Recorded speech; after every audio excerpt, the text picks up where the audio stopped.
ఎదగాలి అంటే, ఘనమైన ఆహారము తినాలి అంటే ఈ పిల్లవాడు మొట్టమొదట పుట్టాలి.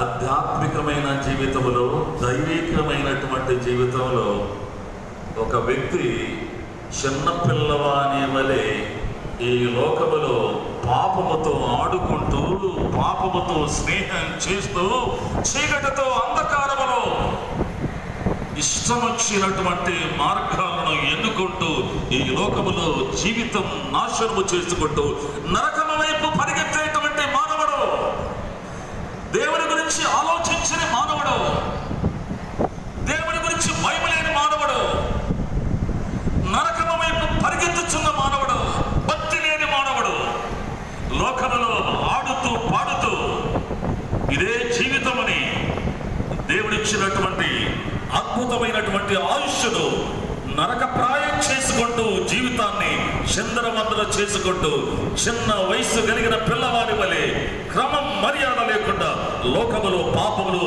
మునిగి తేలుతున్నటువంటి వ్యక్తి నూతనంగా పుట్టాలి, నూతనంగా జన్మించాలి, మారుమనసు పొందాలి.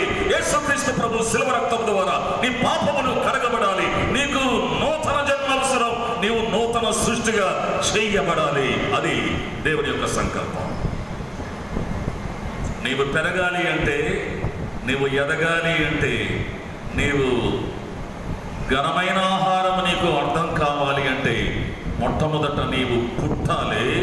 అనగా నీ పాపపు బ్రతుకును, నీ యొక్క పాపపు జన్మను మరిచిపోయి యేసుక్రీస్తు ప్రభు ఈ లోకంలో ఉన్న దినాల్లో నికోదేము అనబడిన ఒక వ్యక్తి యేసుక్రీస్తు ప్రభు దగ్గరికి వచ్చాడు. బోధకుడా, నిత్య జీవము పొందుటకు నేనేమి చెయ్యాలి?